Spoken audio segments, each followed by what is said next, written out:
The Varus Rift pulsed with gravitational instability, a natural barrier in deep space that had become humanity's last defensive perimeter. On the third moon of Darsa 4, human forces dug in with grim resolve, knowing the Galactic Empire's invasion would not be repelled, only delayed. Among the defenders stood Elara Voss, lieutenant, tactician, 27 years old. Her record was clean, her leadership impeccable, her loyalty unwavering. She had no family left, only her unit, only the mission. When the Zarkali dreadnoughts dropped from warp, the sky split with unnatural color. Humans had seen this before, the burn of atmosphere, the shimmer of alien hulls reflecting a distant sun.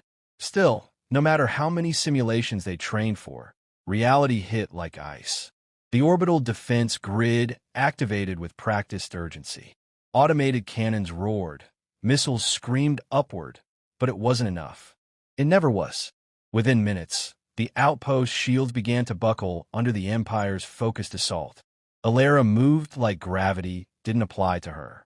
She issued commands with a tone that cut through panic. She made no speeches. There wasn't time. Troops followed her without hesitation. She identified a choke point on the ridge above the supply tunnels, a narrow cut between jagged rocks. Holding it would buy time for over 200 non-combatants to board evac transports. She needed 12 soldiers. She got 15. They knew the odds. No one spoke of survival. The Empire's shock troops arrived first, twisted exoskeletal beings bred solely for ground warfare. Elara's team held them for 18 minutes, firing until weapons overheated, stabbing when ammo ran dry. One by one, her soldiers fell. She held the ridge with a cracked helmet and a plasma burned her leg. A detonation tore away her cover. The sky went dark. She didn't scream. Drones recorded her death. The footage was transmitted across the sector by Empire warcasts, a propaganda tactic perfected across dozens of worlds. A human female, standing against the might of the Empire, her body broken under overwhelming force. They highlighted her insignia, her defiant final stand. They called her death the collapse of morale. The Zarkalian High Chancellor declared her sacrifice meaningless. "This is what they send," he said, "fragile flesh, stubborn to the end. The war ends here."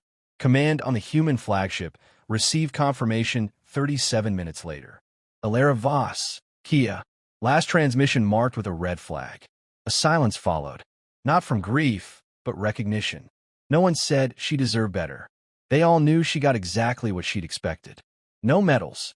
No ceremonies. Only a warning ping from a secondary server as her name blinked out of the roster. Aboard the Empire's forward carrier, officers drank to the coming purge of human resistance. Tactical reports praised the efficiency of the assault. One commented on Elara's stand. "Impressive," he said, "for a primitive." Laughter echoed across the deck.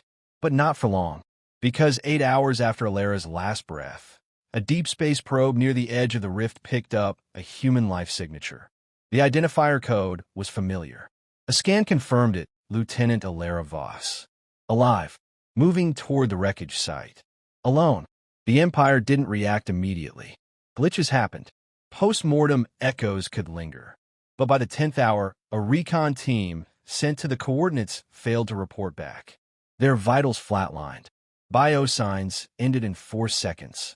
Surveillance drones activated. Grainy footage captured a silhouette stepping through smoke and debris, walking with purpose. The figure paused, looked directly into the drone lens, and vanished. By the 12th hour, encrypted human transmissions began surfacing across intercepted Empire channels. For words, cold and without context. I remember everything now. The Galactic Empire had ended Elara Voss. Or so they believed.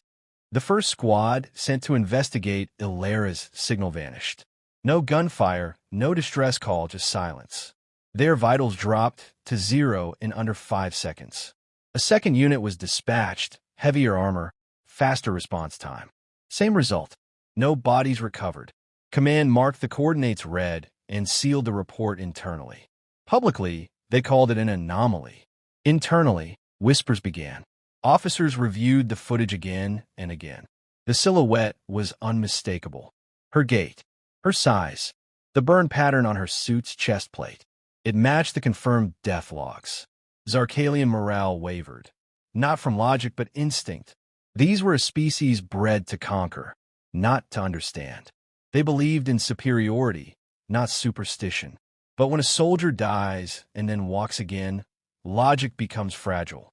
Some officers dismissed the reports, calling them human tricks. Others grew quiet, eyes locked on the same looped video of a lone figure staring down a drone and walking into fire. One commander's claws trembled as he shut it off. The sightings multiplied. Across the remains of Outpost Darsa, patrol units began reporting movement. Footsteps where there should be none. Human footprints found at sites cleared of all survivors. A voice captured on one damaged comm log. Don't run.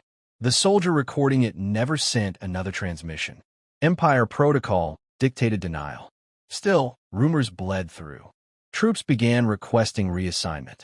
One elite gunner detonated his own squad's transport rather than return to the surface. At Empire High Command, an emergency summit was called. Zarkalian generals debated possible human psychological weapons. Was it a hologram? A biological trick? No conclusion satisfied. The sightings were too consistent. The kills too clean. Not a trace left behind. Only silence and fear. And then, someone accessed the restricted kill logs. The DNA confirmation on Elara's death was absolute. There had been no error. She had died. Yet now she moved. Encrypted audio files began circulating through human resistance networks. Footsteps. Breathing. A flat human voice repeating, "You took everything. I will take it back." The Empire traced the transmission to an abandoned listening post and found nothing inside but one dog tag, polished and placed on a console. Her name was carved in. Within 48 hours, frontline alien units began refusing to deploy to Varus Rift. Not from cowardice. They called it preservation of spirit. Veterans claimed they'd heard her voice in their comms. One panicked pilot ejected mid-flight after seeing her reflection in his canopy, though he was alone. The dreadnoughts pulled back 6 clicks without orders. No one reprimanded them. Empire science divisions proposed theories. They spoke of neural imprinting, biological replication, cloning, speculation built from fear. But even their best minds failed to explain how she killed entire squads in seconds. No burns, no residue, only silence. And always the same last message, transmitted to the fallen unit's commander. We are not done. The Empire's propaganda arm attempted damage control. They aired looped footage of her final moments, claiming the sightings were manipulated hallucinations from residual trauma. But even as the broadcasts ran, fresh reports emerged. Elara was spotted by an Empire scout 3 sectors away. Same armor, same scar, same cold stare. That scout never returned. Empire military channels grew erratic. Orders contradicted themselves. One directive demanded immediate capture. Another ordered retreat. A few officers broke ranks entirely and sent warnings to human outposts, begging for a ceasefire. None were answered. Humanity remained silent, letting fear fester. A Zarkalian war priest, sent to investigate the phenomenon, returned weeks later with no memory of his time on the Rift. He'd carved one word into his own armor in the human script. Return. By the end of the week, entire fleets began pulling out of the Darsa sector. Not because they lost the battle, they hadn't. Not because they feared a weapon, they didn't know what it was. They feared what couldn't be explained, what shouldn't have been possible. One Empire admiral, before resigning his commission, sent a message to his peers. We didn't kill a soldier. We created a symbol. And now that symbol walks. They thought they won. But the girl they buried had risen. And now their empire trembled. Not from defeat, from fear. Years before Elara's death, deep beneath the Martian surface, a classified project was initiated by a coalition of human military scientists and cognitive engineers. Officially, it didn't exist. Unofficially, it was called the Return Protocol. The concept was simple.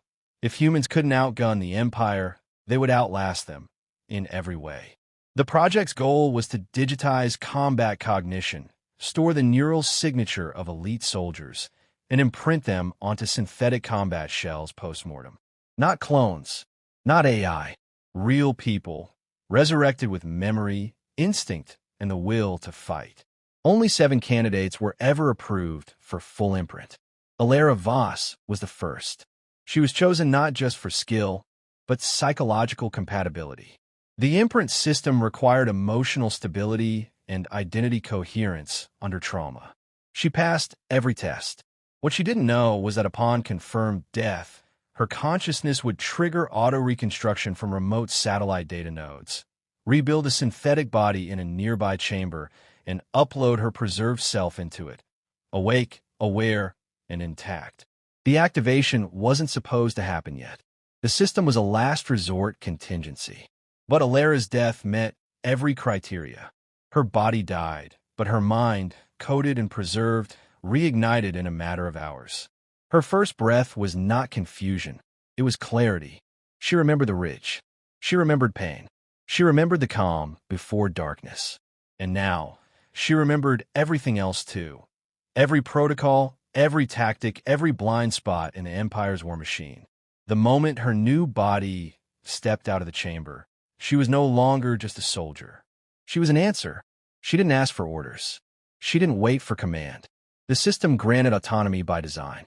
Her neural code included priority overrides, encrypted to ensure absolute independence. No hesitation, no fear. She studied her new body, calibrated strength, recalibrated precision, and began to walk toward enemy lines. Silent, focused, relentless. The Empire's greatest weakness was not their weapons or their arrogance. It was their certainty that death was final. Their war doctrine relied on psychological dominance, overwhelming power, then clean execution. They counted on fear and grief to erode resistance. The return protocol shattered that logic. Elara's reappearance wasn't just tactical. It was existential. She wasn't just alive. She was unkillable. Word spread among human units. Elara was back. No one knew how. Some thought it was a trick. But then encrypted drops arrived at scattered bases. Messages only Elara could send, signed with codes no one else had. Her tactics improved. Her attacks were surgical. She stopped entire platoons with minimal effort. She coordinated with no command structure. She didn't sleep. She didn't rest. When asked for status, she responded once, executing continuation directive. Other return protocol candidates, still in development, were greenlit. The data cores began spinning. More soldiers prepared for transfer. Volunteers surged. No one feared death anymore. They saw what came after. The Empire, used to victory by sheer scale, now faced an enemy that treated death as inconvenience. In their arrogance, they had turned Elara into a prototype for humanity's next evolution. Empire scientists attempted to mimic the technology, but failed. Their understanding of consciousness replication was primitive compared to human neuromapping. Where the Empire built machines, humans rebuilt meaning. Elara didn't return empty.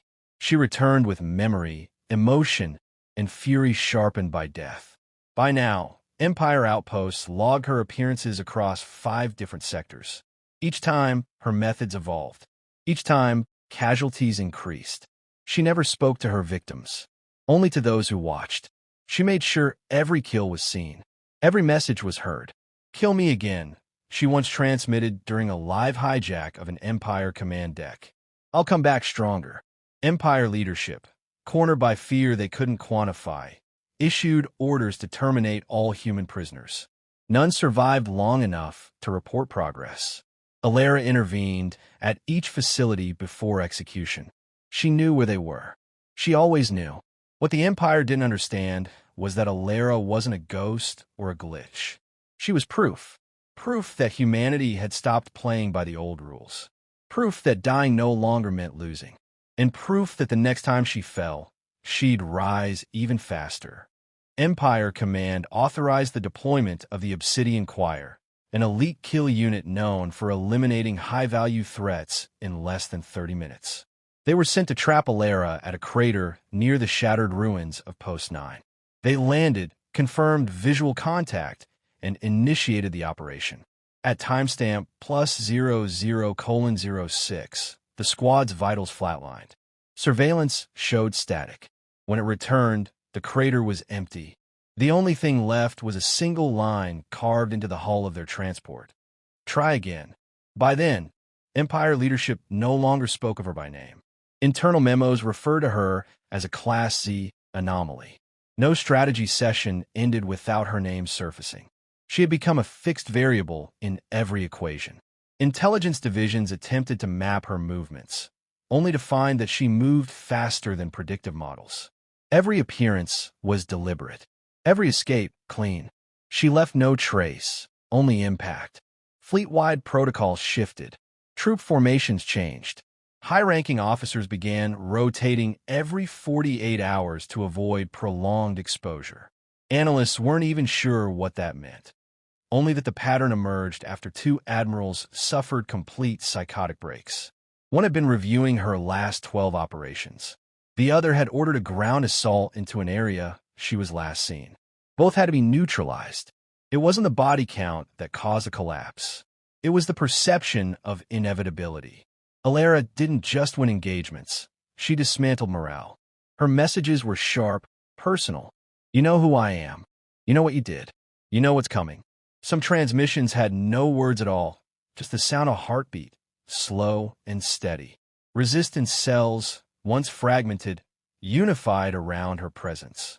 Even those who had never seen her firsthand reported changes in behavior. Fear transformed into focus. Elara became a rallying point. Not propaganda, but proof of continuity. Humans now fought with the knowledge that one of them had beaten death and kept going. Empire analysts constructed psychological profiles. They ran simulations. They tested 3D combat models against hundreds of reconstructions of her tactics. None survived longer than 7 seconds. When a high counselor asked why, the chief strategist simply replied, "Because she doesn't follow protocol. And we taught her everything she knows." Fleet movements shifted again. The Empire began abandoning forward installations. No declaration, no explanation. Ships disappeared overnight, leaving equipment and wounded behind. Entire battalions went dark rather than report new sightings. Some captains turned off their communications entirely. One destroyer sent a final log before abandoning orbit. She was on the hull. She looked in. I saw my own eyes in hers. In human high command, no official orders were issued. Elara had no direct superior. Her existence was officially classified. Still, a general left an anonymous message in a public data node. Let them run. She'll find them. By week's end, the Empire retreated from the Vera sector. Not from tactical necessity, but from dread. Elara didn't destroy their infrastructure. She corrupted their certainty. She proved their dominance was not absolute. She showed them death meant nothing if purpose survived it. As their ships vanished into deep warp, humanity didn't pursue. There was no need. Every alien who'd faced Elara carried the same wound. The knowledge that if they came back, so would she. Again and again. She stood, alone now, at the edge of the scorched battlefield where it all began. She had no celebration, no medal, no speech, only the faint whisper of movement in the dust behind her. A private message pinged from her system to the Martian command node. Directive complete. Awaiting continuation. The enemy had run. Their fleets would warn others. Their leaders would speak in hushed tones about the soldier who returned. But it was too late. Humanity had rewritten the rules, and she was the first sentence.